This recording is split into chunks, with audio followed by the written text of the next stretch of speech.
Hey, I'm Coach T. This is my C Sharp devlog. This is week 27, which is really like my coding anniversary. I double checked the calendar. And I picked up the SQL course the first week of January last year in 2024. And here we are. It's been a little bit more than a week, but that's because I missed a couple of the devlogs.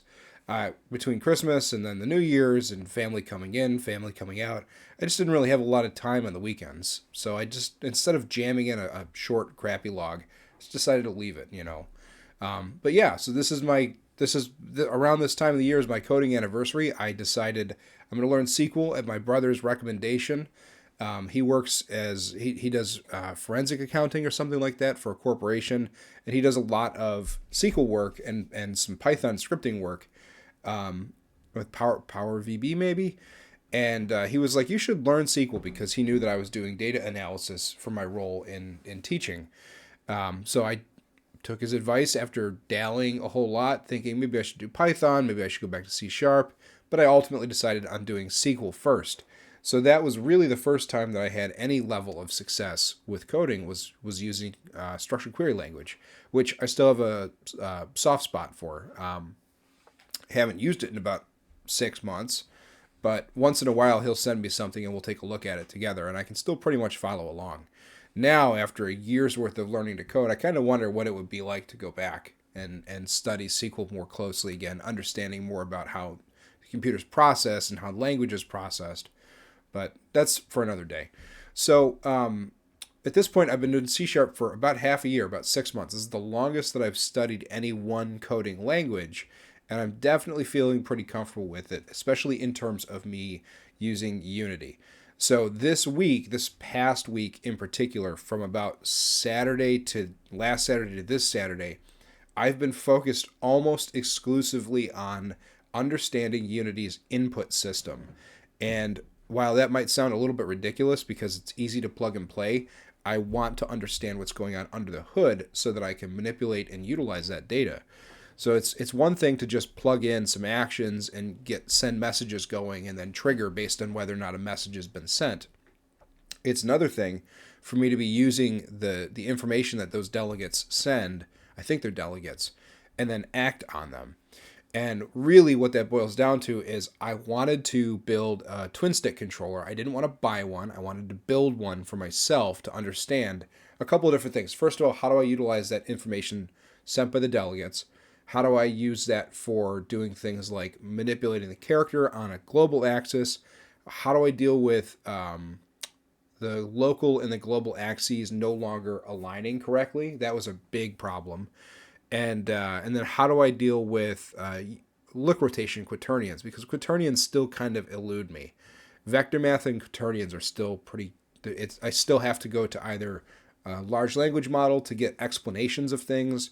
The Unity docs, Stack Overflow, the Unity forums still struggle with understanding when to use vector math and how to use quaternions effectively. But I'm definitely getting there because I do have a twin stick controller, which I'm going to show you first my alpha controller. This is in Rubicon Scarlet, which is a micro project.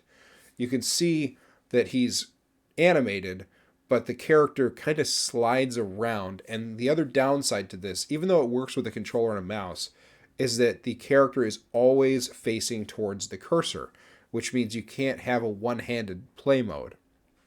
And this I coded 100% on my own using just what I understood about the delegate system or the input system, and using look at and using ray casting, and this was 100% on my own. It took me about a day to put it together, and a day in my case is about 3 hours of free time. But the thing that irked me was I couldn't play it one-handed, so I went back to the games that inspired me, and I was really looking at how do these games handle navigation. And I wrote down a list of, okay, I've got to do this, and if I'm not doing this, then this happens. It was a nested system of if-thens.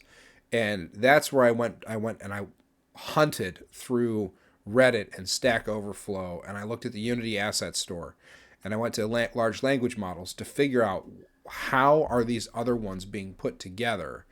And eventually I was able to get the rudimentary one-handed control working on my own. So WASD, and you can see it here on the screen now, or the left thumbstick, driving the character's movement and rotation.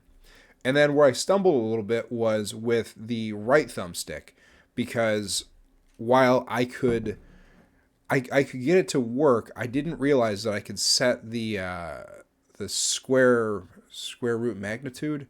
I didn't realize I could set that as a dead zone. So that's an area where a large language model showed me a trick I didn't know. And so I was able to get the right thumbstick approximated generally, but not always, by using the directional keys. That allows you to move. The downside also, you might notice on the screen, is using the keys to drive the character, is that it does snap to either northwest, east, south, or the exact northeast, southwest. I don't have a way to throttle between those more smoothly, or I don't know how, I suppose. So yeah, those work, and it also works on a controller. Then last night I had the issue of, okay, I want it to work with a mouse. And I had looked at different means of updating this controller with a mouse. One of them was using the Delta position. It was really spotty. It would work depending on where the camera was. It would work when in certain instances, but it was not a 360-degree controller, so it didn't work. I looked at using the mouse position. The problem with the mouse position is it doesn't necessarily map onto the world position. And so I said, okay, it's got to be ray tracing. Raycasting. Raycasting has to be the solution that I'm looking for here, because I can find the mouse position using input.mousePosition. I'll get the XY coordinates. I can cast to that point, and then I can mark that point. And I can generate a vector 3 to look at. And that didn't quite work, and that's where I needed some vector math. But also, if I have terrain that's not level, the character snaps around a little bit unpredictably.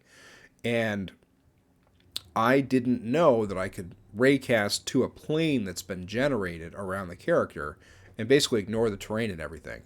So that's another area where the large language model came in. Once I had this whole thing built, I was like, okay, dude, I'm having some weird unpredictability in the rotation. What is another solution that I could look into to control the rotation? And it recommended plane casting, which sounds like something you'd do in Magic the Gathering, but I digress. So I looked at it, and then once I had that recommendation, I went and I read about it, and I was like, oh, wait a second. I built another controller following a tutorial with raycasting to a plane. I had no idea what it was doing, though. So I kind of found this solution like a month ago, but I didn't know enough at the time to go, oh, wait a second, it's casting to a plane, not physics, and so therefore it's going to pick up the position on the plane, and the plane travels with the player. It's centered on the player. That way you can always see it, and that solved most of the remaining problems. So I now have a twin stick controller, and I can start building out some more mechanics. This is the idea of rapid prototyping. So I'm going to put up here on my screen a real quick snapshot of the different systems that I want to build out. I've already done some work towards raycasting with guns. The downside right now is I don't know how to get the IK hand bones to match the position of the player's hands.